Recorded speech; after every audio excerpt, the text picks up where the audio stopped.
All right, so I am back in the office today. I just got back from a great trip to the beach in Alabama. Yes, Alabama has beaches. So if you are looking at moving to Tuscaloosa and you are a beach bum, you love having your toes in the sand, you love going and smelling that salt water air, you love living the salt life, I want you to know Alabama has some beautiful beaches. I want to tell you all about them, how long it takes to get there, what you can expect when you get there, and I think you're going to be pleasantly surprised by what Alabama beaches have to offer.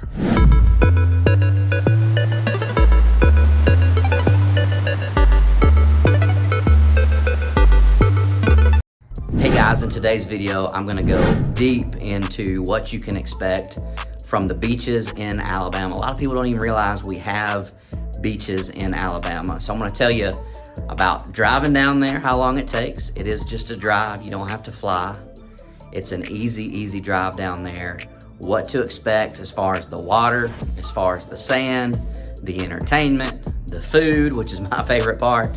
But before I get into that, if you're getting some value out of these videos that I'm creating, please go ahead and hit that like button, go ahead and subscribe to the channel and hit that bell so that you get notified anytime a new video comes out. That helps people see my videos, that helps me know if I'm doing a good job, and if I can answer any of your questions, feel free to reach out anytime. I have people every single day reaching out to me about buying real estate in Tuscaloosa, investing in Tuscaloosa, relocating to Tuscaloosa. So my contact information is all over this channel. You can call me, you can text me, you can email me, you can even hop on a video chat with me. So let's go ahead and dive in to today's video. So first off, the drive down there, I pulled it up on Google Maps, and Google Maps tells me from Northport, Alabama, which is about the center of Tuscaloosa, to Gulf Shores, Alabama, which is one of the beach areas along the Alabama Gulf Coast, is only a 4.5 hour drive. All right, so you could work a full day in Tuscaloosa, you could hop in your vehicle, you could drive down there, get there late into the night, spend the night, wake up, and you're at the beach the next morning. You could do like we did. We left about lunchtime to go down on this most recent trip. We hit the road, we grabbed some McDonald's on the way down there. We hit the road, we got down there in time to throw our stuff in our room, check out the condo we were staying at, go look at the beach, and then we all went to go eat a nice seafood dinner down there. We left at lunchtime, we got there way before dinner time. Or you could leave first thing in the morning, get up early, drive down there, 4.5 hours, you're there before lunchtime. You could extend your stay by getting down there early. I know you can't normally check in to your room until like 3 or 4 p.m., but maybe you got lucky with an early check-in, or maybe you just go down there and you go ahead and go hang out on the beach. There's a public beach area. There's other things to do inside the beach area, fun things to do inside and outside. But it's an easy drive, very minimal traffic until you get right down there close to the beach. Then it starts getting a little bit congested at times, but it's easy trip down there. What can you expect once you get there? Well, first off, the water.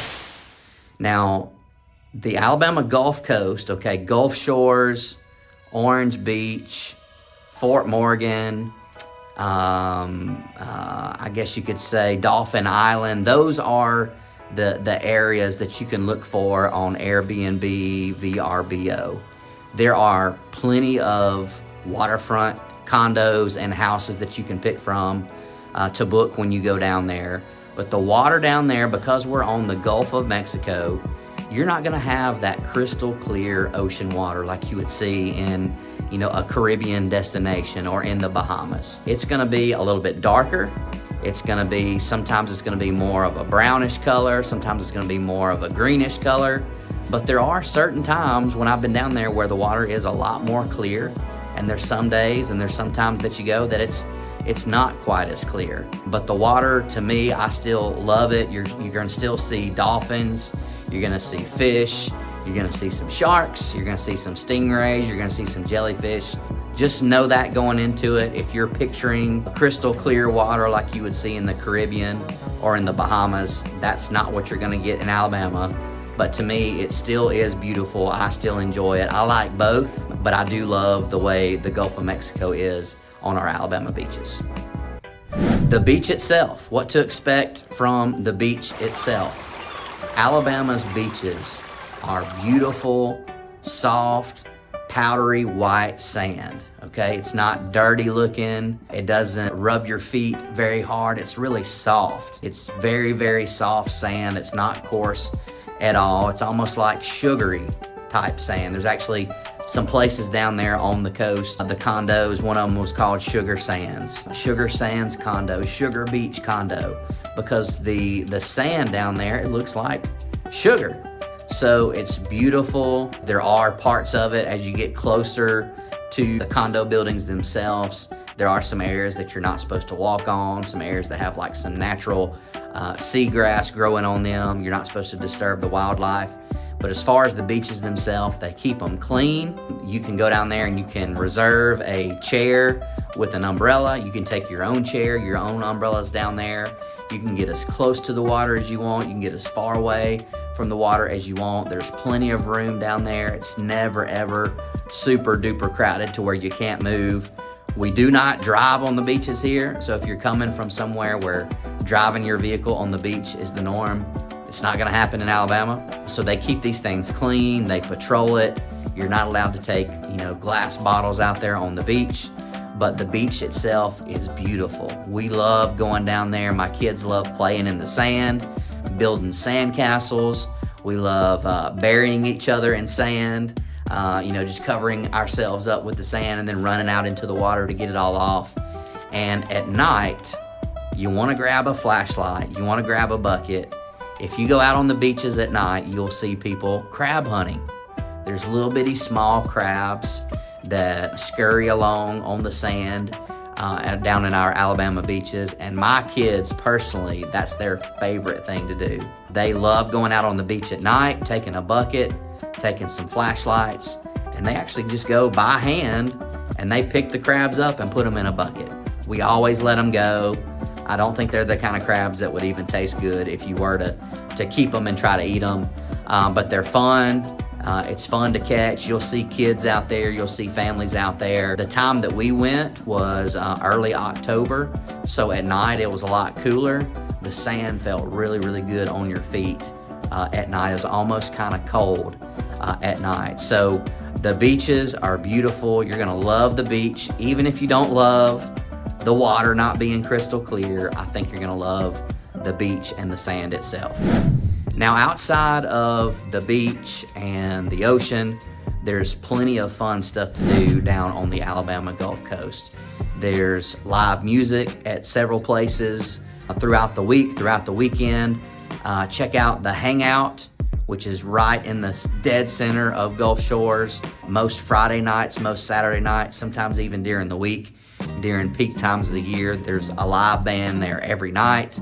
There's restaurants there that you can eat at as well. There's a little area that the kids can play in, some sand, some giant beach chairs that you can take pictures in. My kids like going down there.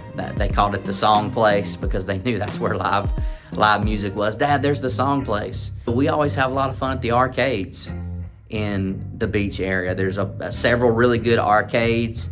My kids love them. We actually, on this trip, hit the 10,000 ticket jackpot. We never have ever hit a jackpot like that. So we came away with a bunch of little toys that we got from the arcade. My kids love that. We love doing mini golf. There's a bunch of mini golf places down at the Gulf Coast. On this most recent trip, we did one indoors.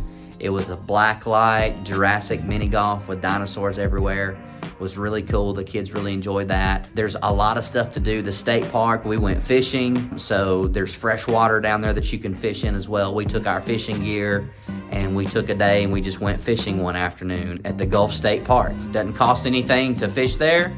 You just have to have a Alabama fishing license. I would highly recommend going and checking this out. There's a naval air station in Pensacola, Florida, which is just across the Alabama-Florida line. and that's where the Blue Angels are located out of. That's where they're headquartered out of. The fighter jets that put on the air shows. If you're down there at certain times of year, you can actually see the Blue Angels practicing on the beach. They'll actually fly up and down the beach practicing their air show. But they have a Naval Aviation Museum there at the air base, and it's totally free to get onto the base, and it's totally free to get inside the museum, and it's huge, and it's great, and it's fun. My boys love looking at the old airplanes, the fighter jets, the helicopters, seeing the bombs, seeing the missiles, seeing the guns. There's a lot of interactive stuff there, and again, it's totally free. So while you're down there, you know, it's a good way to kind of kill a morning or an afternoon. If you get a rainy day or a day that's just too hot, or maybe it's too cold, depending on what time of the year that you go, I would highly recommend going just across the state line. On your way there, you'll see a little bar and grill there called the Florabama, right at the Florida-Alabama line. It's kind of famous. A lot of celebrities go there. You'll see musicians stopping in there. No telling who you'll run into there. You'll pass that on the way and go to the Naval Air Station there in Pensacola. Again, it's free and it's fun, and you can spend a couple hours, you can spend a whole day there. So yes, in conclusion, if you love the beach life, if you love the salt life, if you love going to the beach, Tuscaloosa is still a good spot for you. I have friends who go down there almost every weekend in the summer. I have friends who are teachers who have a place down there. A lot of people in Tuscaloosa also own property down at the Gulf Coast, so that's another option as well. If that's not an option for you, or you don't want to go that route, there's plenty of rentals down there, whether you stay on the Gulf, on the water, or you stay off of the water somewhere nearby. It's a great spot. If you love the beach life, good news, in Tuscaloosa, you can still enjoy the beach life. It doesn't have to be one or the other. We go down there a couple times a year. You can too. Hope you enjoyed this video. Feel free to reach out if you have any questions.